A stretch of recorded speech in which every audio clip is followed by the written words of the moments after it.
Hello, everybody, and welcome back to our programming project here. I need to come up with a proper intro for this, but for now, that's the best I've got, and it's not great. Last episode, we finished our encryption handshake, where it will exchange public keys with an RSA encryption, and we may end up changing to a different RSA library for that, just because we're having some Unity issues, but that was already known and expected, and we'll come back to that at a later date. But at this point, the next thing that we want to implement in terms of the broad overarching system here is accounts, account creation, and logging in.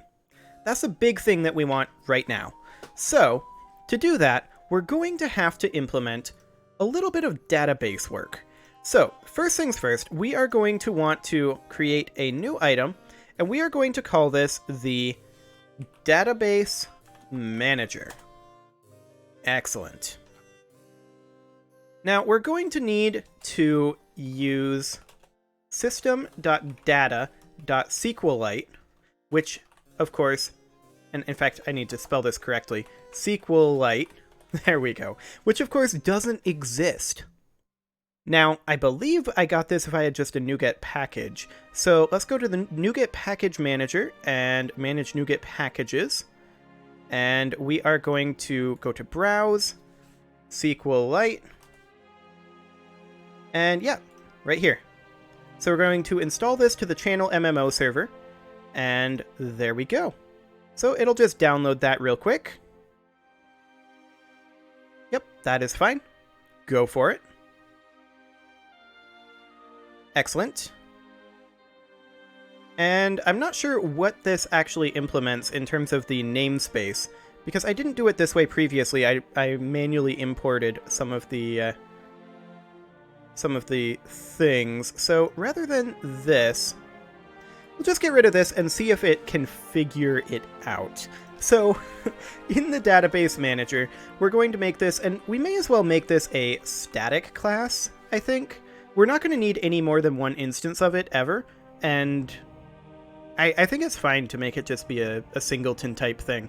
So SQLite connection db, and let's see if it can immediately figure out what namespace this is supposed to be in. Install package microsoft.data.sqlite.core. Sure. I guess we'll install that one. Cannot declare... Yeah, this would be a static, of course.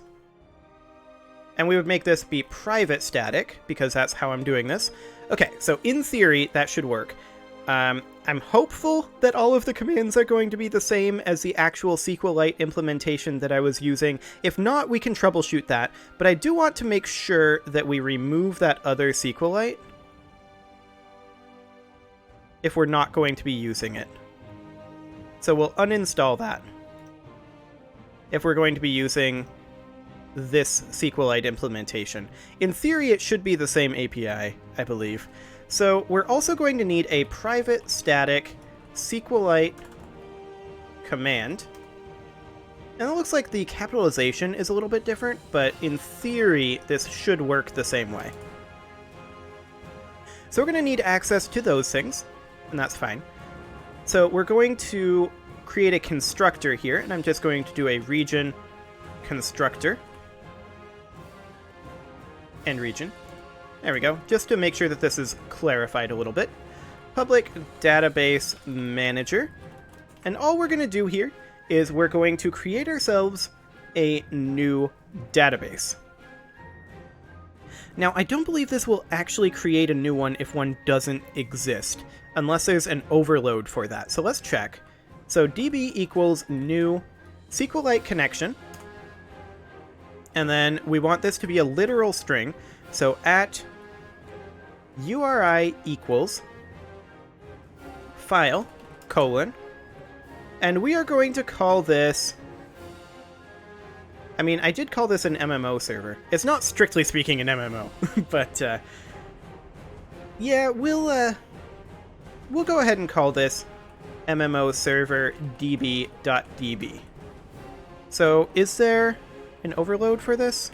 No, there is not. to create one if that doesn't exist. So this is probably going to create an error. We'll see. We may actually need to create... We may need to create the database a little bit manually, and then it can manipulate it after that. We'll have to see.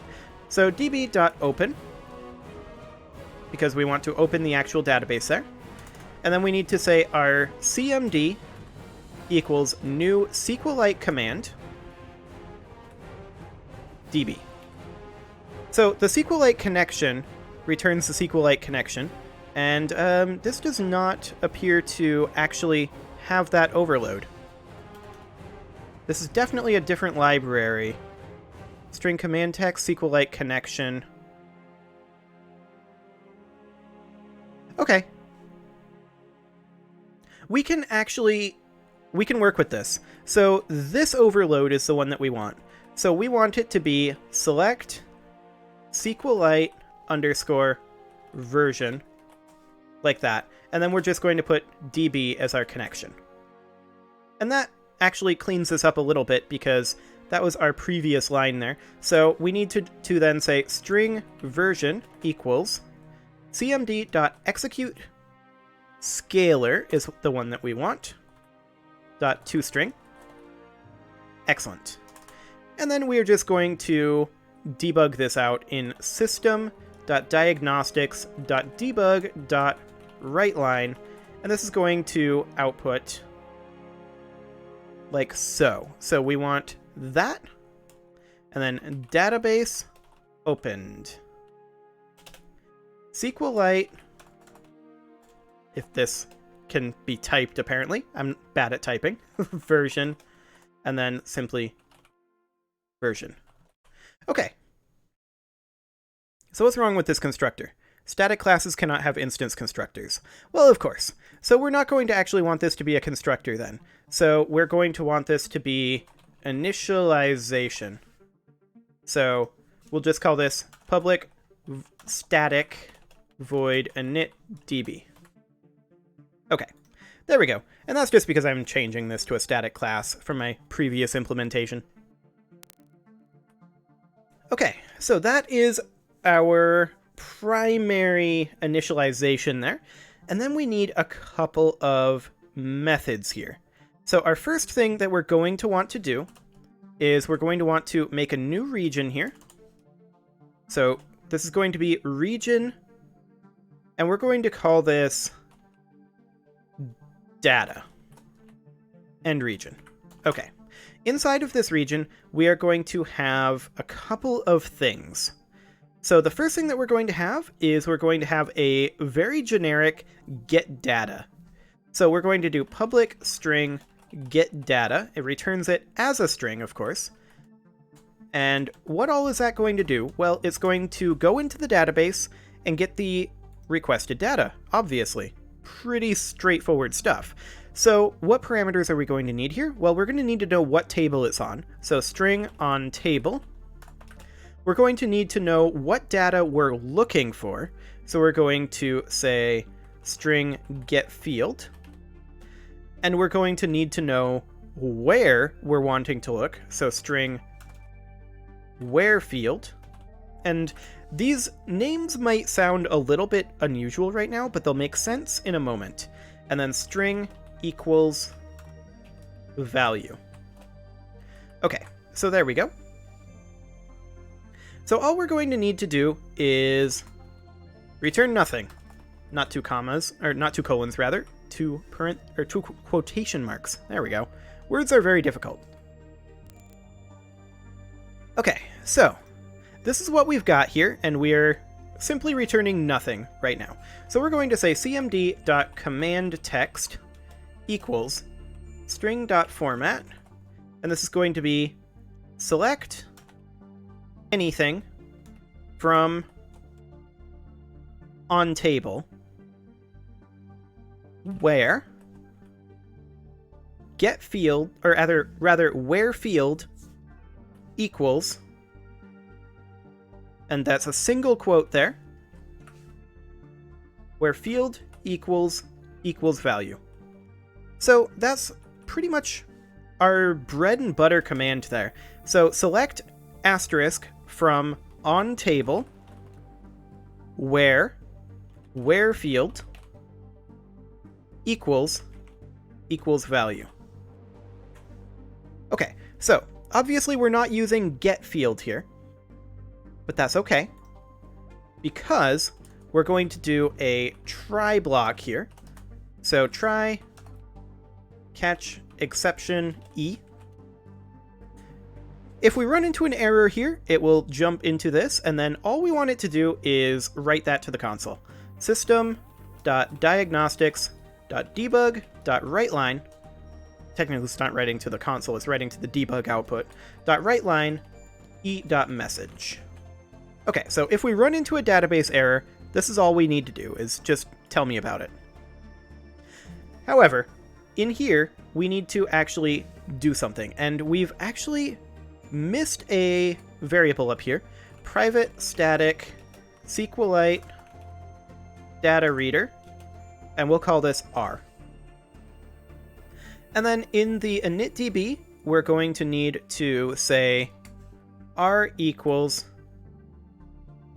Actually, we don't need to initialize this at all, do we? No, we do not. All I want to do is declare this here. I don't want to declare it in getData. That can cause some potential issues. So all we're going to do is we're going to say using R equals cmd.executeReader. So the way that the using block works, of course, is it assigns this variable, and then once you exit the using block, it disposes of this variable. So that's all that is. R.read, there we go. And then all we need to do is return R, because this returns an array of strings. So return R getField dot toString. Just like that. Cannot declare... Oh, right, this needs to be a public static string, getData. I'm gonna forget that every time, aren't I? Probably. But that's all we need for our generic data retrieval method there. So that's fantastic. Next, I want to put in a nice helper function, and this is going to be a public static bool check if exists.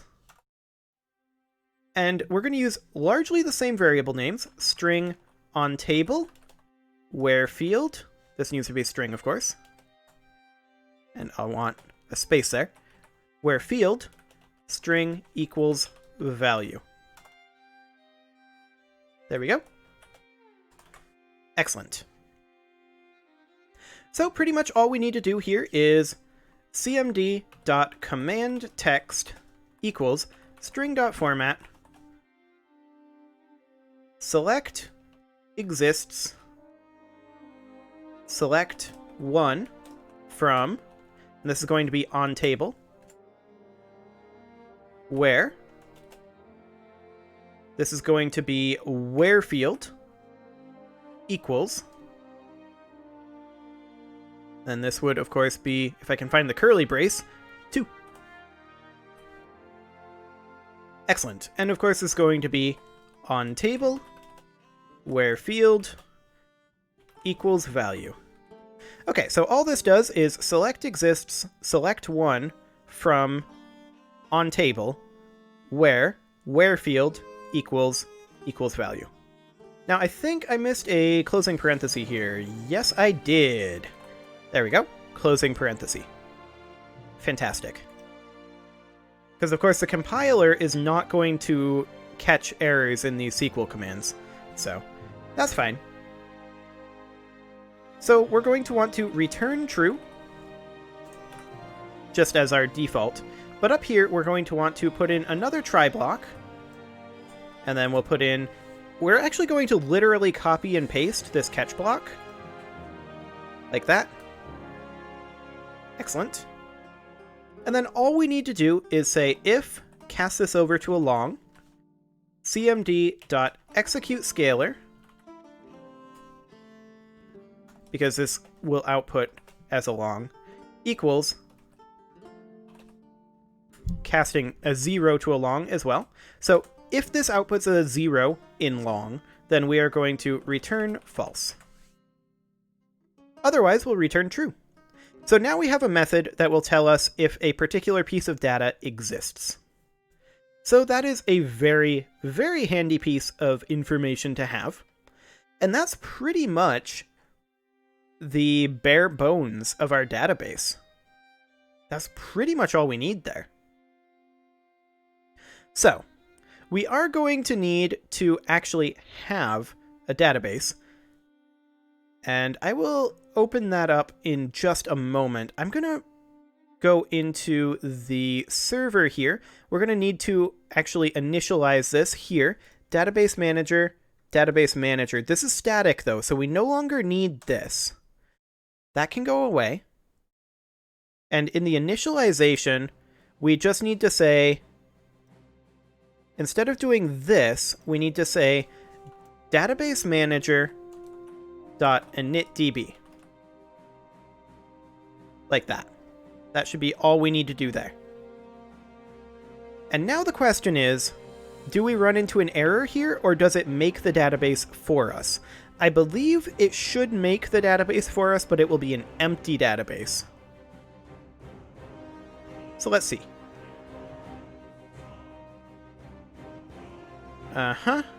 Keyword not supported, URI. Interesting. Okay. I guess maybe we'll just do this. Just mmoserver.db. It's going to be in the same folder as the executable anyway. Format of the initialization string does not conform to specifications starting at index 0. Okay. And this is because we have a different library here, I think. You know what? I know what the problem is. I'm going to put this back to where it was. We're going to go back into the NuGet package manager. And the problem here, I want to uninstall Microsoft.data.SQLite core. I just remembered I'm not actually using SQLite or SQLite like the Microsoft implementation or the regular implementation. What we're using is system.data.SQLite. This guy right here. This is the core release, but we'll go with this one. This should be the one that we need. So grab these packages.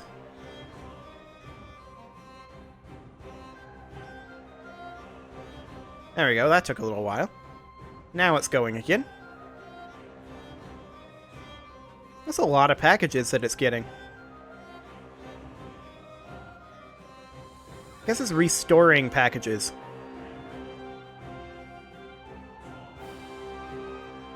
That's definitely a lot. Okay. Yeah, that's fine. There we go. Okay, so we'll hop back into here. Instead of doing this, this is of course system.data.SQLite, and this is going to be .SQLite, and of course because of that we need to change this to be capitalized differently. SQLite connection, because Microsoft changed this for their implementation to the standard, but for system.data.SQLite, it's slightly non-standard because they capitalized the SQL. Okay, any more issues here? No issues. Fantastic. Now this should work fine now that we have the correct library.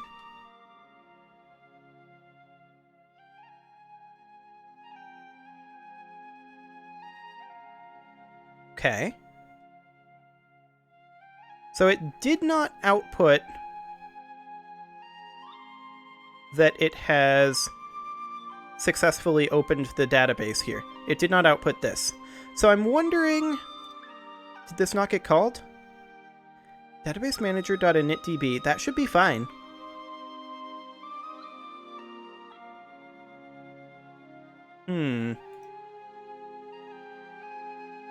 I wonder. Give me 1 second here. I'm going to just figure out in my Visual Studio folder. No, that's not where this is saved. I can never remember where they did this. Open folder in File Explorer. There we go. That's more like it. It's in source repos. Okay.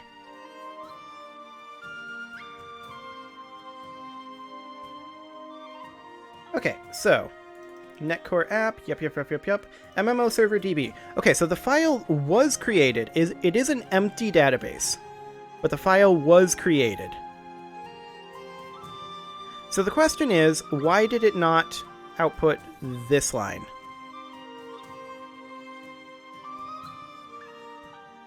That's a good question. Maybe because I changed up this line? But that still compiles. Like, this is a fine overload to use. Oh, wait. Here it is. Database opened. Okay, there's our SQLite version. That's perfect. Okay, so now we are going to need to work on the actual structure of the database a little bit, because we want to be able to create an account.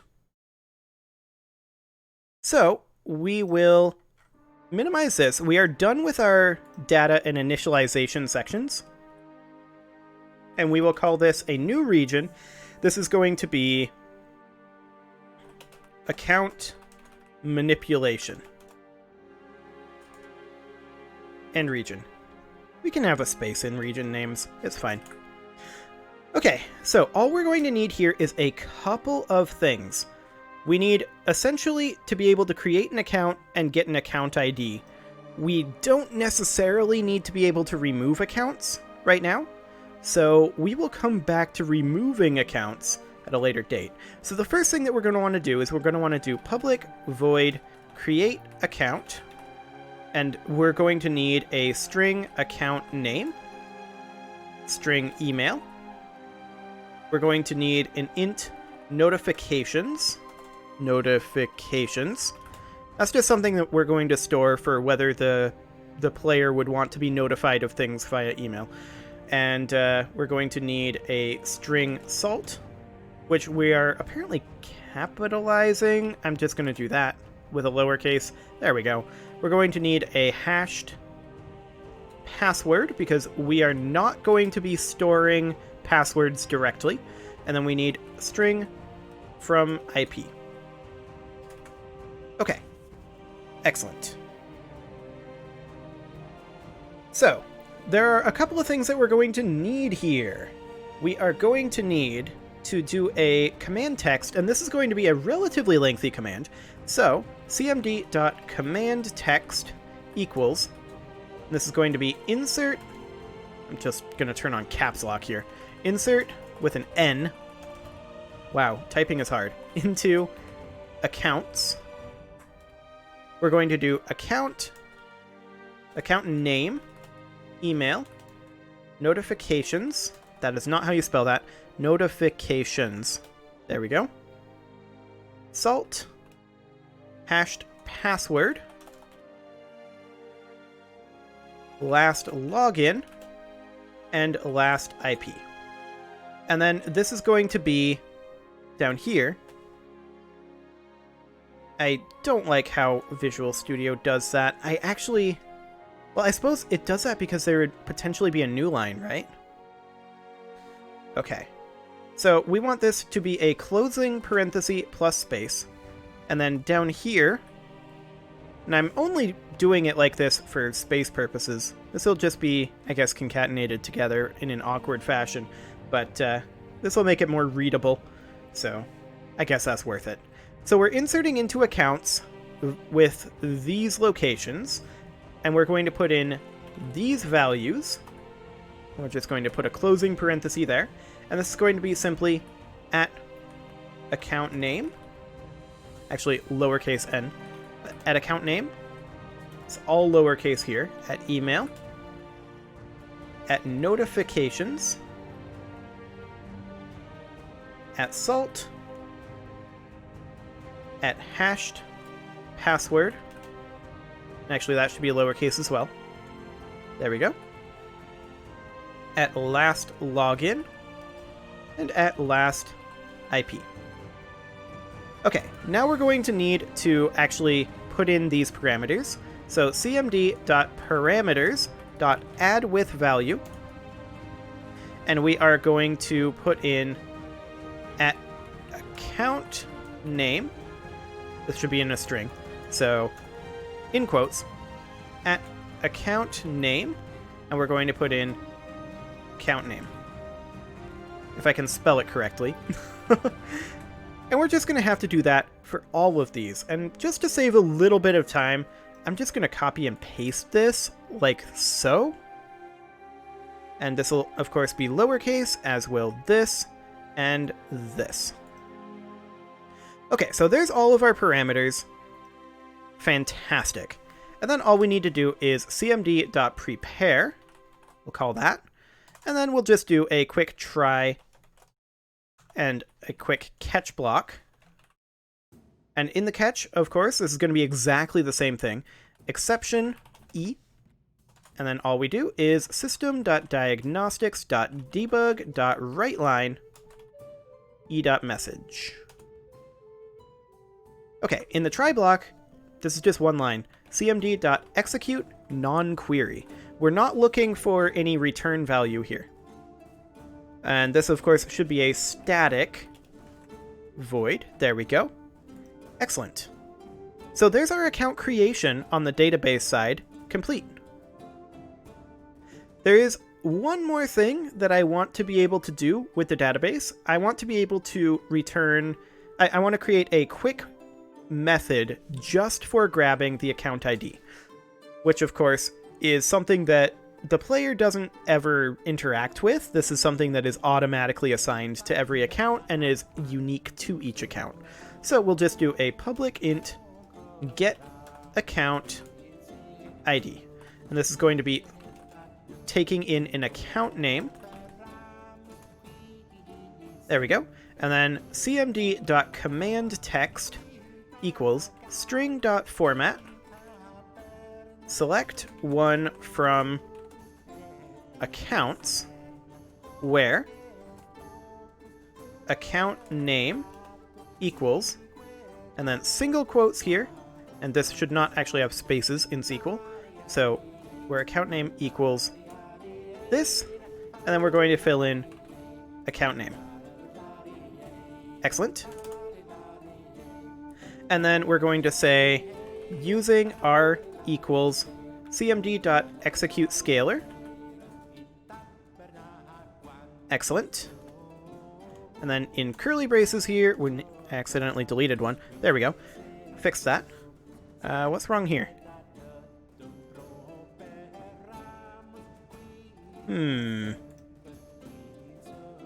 Oh, that was execute reader. Right. Okay. And this just returns an object rather than... Okay, gotcha. Using object reader equals cmd.executeScalar, or just var. We'll just use var. No? Must be implicitly convertible to system.idisposable. Use explicit type instead of var. Okay. And this returns object. But this is not convertible to idisposable? Yeah, okay. So I guess we'll just have to declare it out here. So object reader equals this. Or we just can't use using, I guess. I was hopeful that we could. But I guess that is not going to be a thing. Well, we'll just scope it to this. So object reader equals cmd.executeScalar. There we go. If r is not equal to null, so if it finds anything at all, then we just want to return int.parse r.toString. So we want to parse out the number that it returns. R is not equal to null. There we go. That would help. Else, return -1. We don't know what it is, so we will just return something that it couldn't possibly be as an error form. And of course this needs to be public static int, get account ID. Fantastic. Okay, so I'm going to go ahead and pull up this handy dandy little tool right here, and this is the database browser for SQLite. This is a free program. You can just download it off of the internet by searching for database browser for SQLite. And let's open up our server, or rather our database file. You can see here there are no tables. Let's create one, and we're going to call it accounts. Okay. And we're going to need certain fields from it, of course. And I can't remember what fields I had in the previous one. I guess I'll open up another instance of the DB browser, and I will go into the previous version and open up that DB just so that I can see. Okay, so we're going to add a field here, and this is going to be account ID. This is of type integer. And do we want this to, let's see, NN, if I recall correctly, is not null. That can't be null, correct. This is the primary key, yes. The account ID is the primary key. And we do want to auto-increment this. And it should also be unique. So all of this should be true. And let me just open this here. Yeah, that'll make it much easier for me to do this. Okay, so we want one more field here. We want several more fields. Account name is one that we want. This is going to be text. And we want this to be not null. It cannot be null. We do not want it to be the primary key or to auto-increment it, but we do want the account name to be unique. Next up, we are going to need email. This is also going to be a text type, and we want this to be not null and unique. Next up, we want notifications, and we want this to be an integer. There is no Boolean type in SQLite, so we're just going to use an integer. We want it to be not null. We'll want that to be either 0 or 1 to indicate whether it's true or false. And then we will add in our salt, which we will be storing alongside our password. It's completely fine to do that based on the reading that I read. And we want that to be not null. And then we want to store our hashed password. And that's all something that the authentication is something that we'll be doing probably next episode, realistically. Although that might just be account creation next episode and then authentication after that. So we want to have our hashed password be of type text, and we want this to be not null. We don't actually care about it being unique because it is pretty much guaranteed to be unique anyway because of the hash and the salt, but we don't actually care. So the field 7 is going to be our last login, and that is going to be of type text as well. We don't care about it being null, we don't care about it being unique, it's fine to just leave it as is. And finally, last IP. And we want this to be a text, and we don't care about it being null, we don't care about it being anything. So this is the table that we're going to be creating here. Bam. So here we have our account table, and we can browse our data on the account table. You can see that we don't have any data on the account table, but that's fine. So we will go ahead and write those changes. Fantastic, and that changed it from being a 0 kilobyte file to being a 48 kilobyte file. So that gives us our initial database there. And that's pretty much all we have to do. That's our database basically done at this point. I mean, we're going to want to be able to do a few more things. We're going to want to be able to delete accounts. So like down here, to do, delete accounts, a few other things. But we'll implement those as needed. So that's fantastic. We can now grab any data that we want out of the database, and we don't have any data in the database, but putting data into the database from the client is definitely something that we'll be working on next episode. So I think I'm going to put a cut in here and technically, we don't need either of those. We'll just get rid of that. We didn't really touch the client at all today, but tomorrow we're going to be doing some heavy work in the client, and we're not going to really be doing too much on the server. So there we go. That is the database pretty much ready to go, and it's just ready for receiving some data from the client to put into the database. And also receiving data from the... I think in terms of our progression here, we're going to have account creation be tomorrow's episode, and then the episode after that would be authentication, is I think the route that we're going to go down. For now, though, I'm going to put that cut in here. You can leave your offerings to the engagement gods in the form of likes, comments, subscribes, and bell ringings, and I will see you all next time.